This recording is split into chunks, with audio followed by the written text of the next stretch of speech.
നമസ്കാരം. മറുനാടൻ മലയാളി ചാനൽ ഉടമ ഷാജൻ സ്കറിയയ്ക്ക് നേരെ അക്രമം. അദ്ദേഹം ഏതോ ഒരു വിവാഹ ചടങ്ങിൽ പങ്കെടുക്കാൻ പോകുന്ന സമയത്ത് വാഹനത്തെ പിന്തുടർന്ന് തടഞ്ഞു നിർത്തി അദ്ദേഹത്തെ ഉപദ്രവിക്കുകയായിരുന്നു. നമ്മുടെ ഈ ജനാധിപത്യ രാജ്യത്താണ് ഇത്തരം സംഭവങ്ങൾ നടക്കുന്നത് എന്ന് ആലോചിക്കുക. നമുക്ക് നാണിച്ച് തല താഴ്ത്താൻ മാത്രമേ സാധിക്കുന്നുള്ളൂ. കാരണം ഒരു മനുഷ്യന് നേരെ കയ്യേറ്റം നടത്തുക എന്ന് പറയുന്നത് അത് തെറ്റ് തന്നെയാണ്. എന്തൊക്കെ കാരണങ്ങൾ ഉണ്ടായിക്കോട്ടെ, എന്തൊക്കെ ആയിക്കോട്ടെ, തെറ്റ് ചെയ്ത മനുഷ്യനാണെന്നുണ്ടെങ്കിൽ പോലും നമുക്ക് അയാളുടെ നേരെ കയ്യേറ്റം നടത്താനുള്ള അവകാശമില്ല, അധികാരമില്ല. ഈ നാട്ടിൽ നിയമവും നീതിപാലകരും ഒന്നും ചുമ്മാതിരിക്കുകയല്ലോ. അപ്പോൾ ഈ വൃത്തികേട് കാണിച്ചത് 100% തെറ്റാണ്. അപ്പൊ ഏതായാലും നമുക്ക് ആ വാർത്തയൊന്ന് കാണാം. മറുനാടൻ മലയാളി ഉടമ ഷാജൻ സ്കറിയയ്ക്ക് മർദ്ദനം. വാഹനത്തിൽ പിന്തുടർന്നെത്തിയ സംഘമാണ് ഷാജനെ മർദ്ദിച്ചത്. ഇടുക്കിയിൽ ഒരു വിവാഹ ചടങ്ങിൽ പങ്കെടുത്ത് മടങ്ങും വഴിയാണ് മർദ്ദനം. ശ്രീധരൻ ചേരുന്നുണ്ട്. ശ്രീധരൻ, എന്താണ് സംഭവിച്ചത്? മുമ്പാണ് സംഭവം. ഷാജൻ സ്കറിയ ഇപ്പോൾ മങ്ങാട്ടുകവലയിൽ നിന്ന് മർദ്ദനമേറ്റ ഷാജൻ സ്കറിയ ഇപ്പോൾ തൊടുപുഴ ജില്ലാ ആശുപത്രിയിൽ ാണ്. പരിക്ക് ഗുരുതരമല്ല. ഇന്ന് വൈകിട്ട് ഒരു വിവാഹ ചടങ്ങിൽ പങ്കെടുത്ത് മടങ്ങി വരും വഴി ഒരു 3 അംഗ സംഘം ഇദ്ദേഹത്തെ കാറിൽ പിന്തുടരുകയായിരുന്നു. തുടർന്ന് ഇവർ വാഹനം തടഞ്ഞു നിർത്തി ഷാജൻ സ്കറിയെ മർദ്ദിക്കുകയായിരുന്നു എന്നാണ് മനസ്സിലാക്കുന്നത്. പോലീസ് ഉൾപ്പെടെ ഇടപെട്ടാണ് ഷാജൻ സ്കറിയയെ ആശുപത്രിയിലേക്ക് മാറ്റിയത്. മൂക്കിനുൾപ്പെടെ പരിക്കുണ്ട്. ഈ മർദ്ദിച്ച ആളുകളെ ഷാജൻ സ്കറിയ തിരിച്ചറിഞ്ഞിട്ടില്ല. നമുക്ക് പോലീസിൽ നിന്ന് ഉൾപ്പെടെ മനസ്സിലാക്കാൻ സംഘം ഷാജൻ സ്കറിയുമായി നേരത്തെ ബന്ധപ്പെട്ട ഒരു തർക്കങ്ങളുണ്ടായിരുന്നു. ഇവരുമായി ബന്ധപ്പെട്ട വാർത്തയുമായി ബന്ധപ്പെട്ട ഒരു വിഷയമാണെന്നാണ് മനസ്സിലാക്കുന്നത്. അതേ തുടർന്നുള്ള പ്രകോപനമാണ് ഈ രീതിയിൽ ഒരു മർദ്ദനത്തിലേക്ക് എത്തിയതെന്നാണ്. ഈ കാണിച്ചത് വലിയ ആണത്തമാണ് എന്ന് കരുതുന്ന കുറേ ആൾക്കാരുണ്ടായിരിക്കാം. മറുനാടൻ മലയാളിയോട് വിയോജിപ്പുള്ള, അദ്ദേഹത്തോട് എതിരഭിപ്രായമുള്ള ഒരുപാട് ആൾക്കാർക്ക് ഇപ്പൊ സന്തോഷം തോന്നിയിട്ടുണ്ടാകാം. ആരാണ് ചെയ്തതെങ്കിലും നല്ല കാര്യം എന്ന് ചിന്തിക്കുന്ന ഒരുപാട് ആൾക്കാരുണ്ടായിരിക്കാം. പക്ഷേ ഇത് നല്ല കാര്യമൊന്നുമല്ല. ഞാൻ ആദ്യമേ പറഞ്ഞില്ലേ, നമ്മുടേതൊരു ജനാധിപത്യ രാജ്യമാണ്. ഇവിടെയുള്ള പൗരന്മാർക്ക് അവരവരുടേതായിട്ടുള്ള വ്യക്തി സ്വാതന്ത്ര്യങ്ങളുണ്ട്. ഈ വ്യക്തി സ്വാതന്ത്ര്യം എന്ന് പറയുന്നത് മറ്റൊരാളെ കയ്യേറ്റം ചെയ്യാനുള്ള സ്വാതന്ത്ര്യമല്ല. നമുക്ക് അഭിപ്രായ സ്വാതന്ത്ര്യമുണ്ട്. നമ്മളുടെ അഭിപ്രായങ്ങൾ നമുക്ക് നല്ല ഭാഷയിൽ, മാന്യമായ ഭാഷയിൽ രേഖപ്പെടുത്താനും വിമർശിക്കാനും ഒക്കെയുള്ള സ്വാതന്ത്ര്യമുണ്ട്. അപ്പൊ ഈ മറുനാടൻ മലയാളി എന്ന് പറയുന്നത് ഏകദേശം 3 ചാനൽ എങ്ങാണ്ടുണ്ട്. മില്യൺസ് ഓഫ് സബ്സ്ക്രൈബേഴ്സ് ഉള്ള, മില്യൺസ് ഓഫ് വ്യൂസ് ഉള്ള ചാനലാണ് ഈ ഷാജൻ സ്കറിയയുടെ മറുനാടൻ മലയാളി എന്ന് പറയുന്ന ചാനല്. അപ്പോൾ അതിലൂടെ അദ്ദേഹം സ്വതന്ത്ര മാധ്യമ പ്രവർത്തനമാണ് നടത്താറുള്ളത്.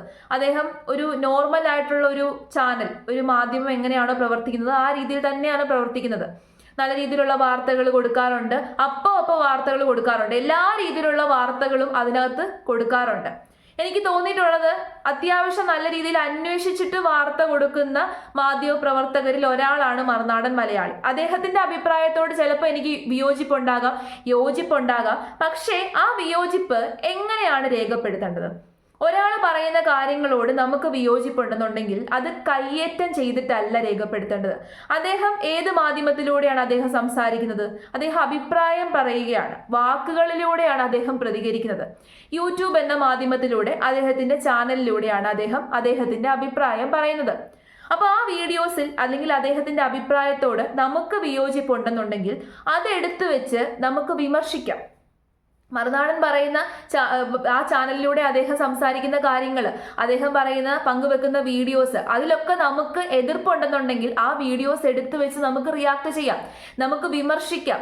വാക്കുകളിലൂടെ അദ്ദേഹത്തെ നമുക്ക് വിമർശിക്കാം, അല്ലെങ്കിൽ വാക്കുകളിലൂടെ നമ്മുടെ എതിരഭിപ്രായത്തെ പറ്റിയിട്ട് സംസാരിക്കാം. അതാണ് ശരിയായിട്ടുള്ള ഒരു മാർഗം എന്ന് പറയുന്നത്. എല്ലാ മാധ്യമപ്രവർത്തകരും അങ്ങനെയാണ് ചെയ്യുന്നത്. ഇപ്പം നമ്മുടെ നാട്ടിൽ കുറേ മാധ്യമപ്രവർത്തകരുണ്ട്, കുറേ ചാനലുകളുണ്ട്. ഈ ചാനലുകളോടൊക്കെ തന്നെ നമുക്ക് എതിർപ്പുണ്ടാകാം, വിയോജിപ്പുണ്ടാകാം. മറുനാടൻ്റെതായിട്ടുള്ള രാഷ്ട്രീയപരമായിട്ടുള്ള വ്യൂ പോയിന്റ് ഉണ്ടാകാം, മതപരമായ രീതിയിൽ, സാമൂഹികപരമായ രീതിയിൽ അദ്ദേഹത്തിൻ്റെതായിട്ടുള്ള അഭിപ്രായങ്ങളുണ്ട്. അത് പുള്ളി തുറന്നു പറയട്ടെ, അതിനുള്ള സ്വാതന്ത്ര്യം പുള്ളിക്കുണ്ട്. അത് ചെയ്യരുത് എന്ന് പറയാനുള്ള സ്വാതന്ത്ര്യം ആർക്കുമില്ല. അദ്ദേഹം അങ്ങനെ തുറന്നു പറയുന്നതോട് കൂടിയിട്ട് നമുക്ക് ചെയ്യാനുള്ളതെന്ന് പറഞ്ഞു കഴിഞ്ഞാൽ അദ്ദേഹത്തോടുള്ള എതിരഭിപ്രായം ആ തുറന്നു പറച്ചിൽ എങ്ങനെയാണോ നടത്തിയത് അതേ രീതിയിൽ നമുക്ക് നടത്താം. ഇങ്ങനെ പോയി ഒരു മനുഷ്യനെ കയ്യേറ്റം ചെയ്യുക എന്ന് പറഞ്ഞു കഴിഞ്ഞാൽ അത് ആണത്തമല്ല. ചിലപ്പോൾ രാഷ്ട്രീയക്കാരായിരിക്കാം, ആരാണ് ചെയ്തതെന്ന് നമുക്കറിയത്തില്ല. അദ്ദേഹത്തിന് കുറേ രാഷ്ട്രീയ എതിരാളികളുണ്ട്, രാഷ്ട്രീയപരമായിട്ടുള്ള കുറേ ശത്രുക്കളുണ്ട്. അദ്ദേഹത്തിന്റെ വാർത്താ രീതി അങ്ങനെയാണ്. ഒരുപാട് ശത്രുക്കൾ വരുന്ന രീതിയിലുള്ള കാര്യങ്ങളാണ് അദ്ദേഹം പലപ്പോഴും പറയാറുള്ളത്. നമുക്കറിയാം കുറച്ച് നാൾ മുമ്പ് അദ്ദേഹത്തെ കള്ളക്കേസിൽ കൊടുക്കാൻ ശ്രമിച്ചിട്ടുണ്ട്. അദ്ദേഹത്തിനെതിരെ കുറേ കേസുകളുണ്ട്. ഈ കുറേ കേസുകളിൽ മുക്കാലും കള്ളക്കേസുകളാണെന്നാണ് എനിക്കറിയാൻ സാധിച്ചത്. ജെനുവിൻ ആയിട്ടുള്ള കേസുകൾ കുറവാണ്. അപ്പൊ കേസുകളിലൂടെ അദ്ദേഹത്തെ വായടപ്പിക്കാൻ വേണ്ടിയിട്ട് പല ആൾക്കാരും ശ്രമിച്ചിട്ടുണ്ട്. പക്ഷേ അതും ശരിയായിട്ടുള്ളൊരു മാർഗമല്ല. അദ്ദേഹം പറയുന്നത് അദ്ദേഹത്തിന്റെ അഭിപ്രായമാണ്, അതിനുള്ള സ്വാതന്ത്ര്യം അയാൾക്കുണ്ട്. ആ സ്വാതന്ത്ര്യം അദ്ദേഹം വിനിയോഗിക്കുന്നു.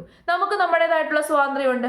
ഇപ്പോൾ യൂട്യൂബിൽ തന്നെ റിയാക്ഷൻ ചാനലുകളിൽ കുറേ ആൾക്കാരുണ്ട്, റിയാക്ഷൻ കുറേ കാര്യങ്ങൾ ചെയ്യുന്നവരുണ്ട്, അതുപോലെ തന്നെ വാർത്തകൾ വായിക്കുന്നവരുണ്ട്. ഇവരോടൊക്കെയുള്ള എതിരഭിപ്രായം ഞാൻ എങ്ങനെയാണ് രേഖപ്പെടുത്തുന്നത്? അവരുടെ വീഡിയോസിൽ അവർ പറയുന്നത് എന്തെങ്കിലും ഇഷ്ടപ്പെട്ടില്ലെന്നുണ്ടെങ്കിൽ ആ വീഡിയോസ് എടുത്തു വെച്ച് റിയാക്ട് ചെയ്യുന്നു, അഭിപ്രായം പറയുന്നു, വിമർശിക്കുന്നു. അതാണ് ശരിയായിട്ടുള്ളൊരു മാർഗം. ഈ ജനാധിപത്യ രാജ്യത്തിന്റെ അന്തസ്സ് കീപ്പ് ചെയ്യണമെന്നുണ്ടെങ്കിൽ ആ രീതിയിലായിരിക്കണം നമ്മൾ ഫോളോ ചെയ്യേണ്ടത്. ചിലപ്പോൾ രാഷ്ട്രീയ എതിരാളികളായിരിക്കാം ചെയ്തത്, അല്ലെങ്കിൽ രാഷ്ട്രീയക്കാർ കൊട്ടേഷൻ കൊടുത്തതായിരിക്കാം, അതല്ലെന്നുണ്ടെങ്കിൽ പേഴ്സണൽ ആയിട്ടുള്ള റീസൺ ആയിരിക്കാം. അപ്പൊ അദ്ദേഹം പേഴ്സണൽ ആയിട്ടുള്ള വാർത്തകൾ കുറെ കാര്യങ്ങൾ ചെയ്യുന്നുണ്ടല്ലോ, അങ്ങനെ ആരെങ്കിലും ചെയ്തതായിരിക്കാം. ആര് ചെയ്താലും കാണിച്ചത് വൃത്തികേടാണ്.